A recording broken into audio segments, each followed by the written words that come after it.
Address with the new stamp, boldly reclaiming the waterfowl hunter stamp tells a story of soil regeneration, reforestation, and waterfowl as cultivators. To the people of St. Clair watershed, greetings from ceded territories. Soil is where all life begins. It is the foundation of all trophic levels from grasses to humans. However, soil is often invisible due to its abuse inflicted by toxic pesticides, synthetic fertilizers, relentless monocultures, and both historic and contemporary channelization, deforestation, and urbanization. The soil in St. Clair is void of most nutrients, minerals, microbes, water, and oxygen. The current condition is a result of anthropogenic activities prioritizing a reality that seldom recognizes the rights of nature. Rights of nature extends legal recognition and protection to ecosystems and ecological entities, advocating their right to exist, flourish, and evolve.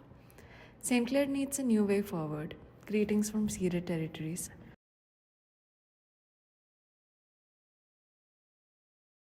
Watersheds don't operate in isolation.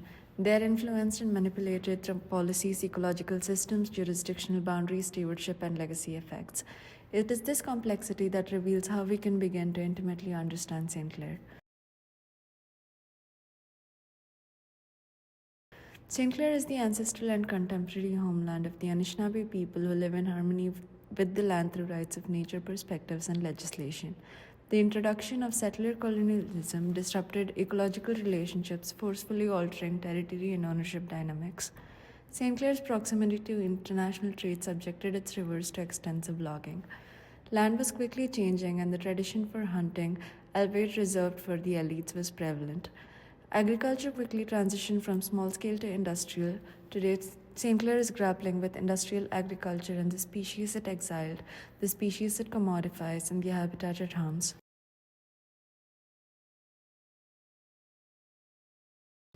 To understand St. Clair is to understand its metaphorical and physical spine, the Black River.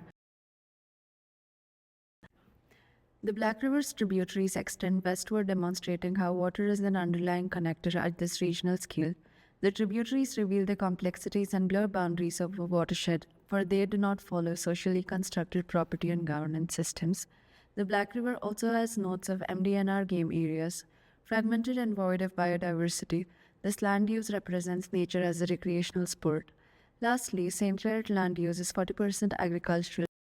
Three spatial categories, defined by ecological legacy effects and contemporary land use, are a catalyst for interventions across scales to champion rights of nature. The first scale is the MDNR game areas. This negotiates the fiction of natural areas in the surrounding context as well as the presence of recreational hunting.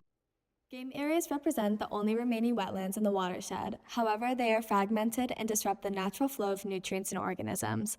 Recognizing that hunting can be a mechanism to curb unstable population dynamics and licenses provide revenue, hunting is not eliminated but rather undergone an increased regulation. Hunting is already a seasonal practice. However, there is a new emphasis on hunting only in non-mating, nesting, and migrating seasons. Furthermore, there are decreased hunting zones to accommodate the establishment of low-lying nesting habitat.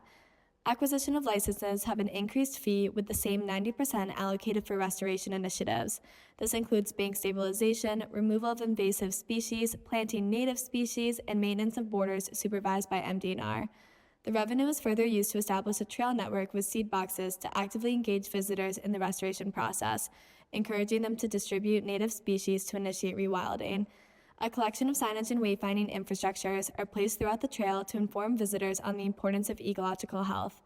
Existing impervious surfaces are leveraged to host community compost boxes, encouraging regional cooperation on circular food systems.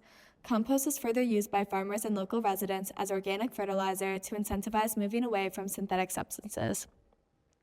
The second scale is the riparian corridors, which encompasses stabilizing the riparian habitat and negotiating frictions with bordering land uses, mainly agriculture.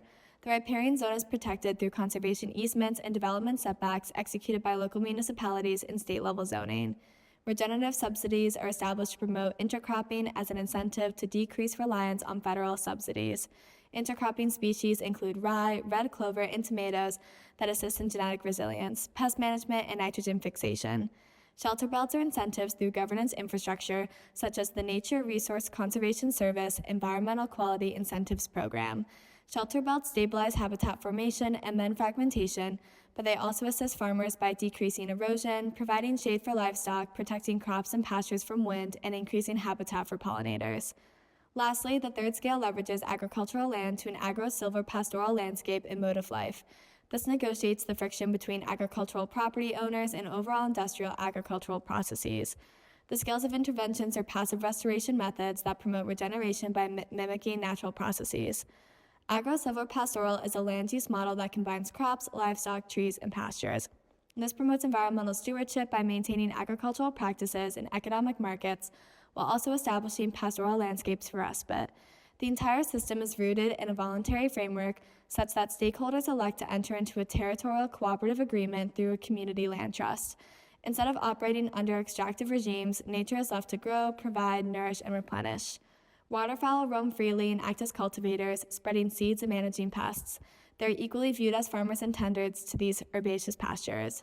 Environmental stewardship takes inspiration from traditional sustainable management represented by the Anishinaabe and their relation to Manuman. The lesson is simple: care for nature and take what you need for your own nourishment, no exploitation. St. Clair is a landscape of transitions. Originally defined by its hunting, industrial agriculture, damaged soils, and lack of biodiverse wetlands, it has undergone initiatives that morphed the landscape into one defined by flourishing habitat, free-roaming organisms, lively soil, regenerative forests, sustainable farming, and harmony amongst humans and nature. The game area transition results in a wetland restoration that prioritizes waterfowl, soil, and native species. The riparian zone is a poetic transition between aquatic and terrestrial habitats while still preserving agricultural livelihoods. The agro-silvopastoral is a harmonious landscape between livestock, crops, people, and trees. We, the people of St. Clair watershed, recognize the rights of nature for soil, waterfowl, and the seeds of the contemporary forest.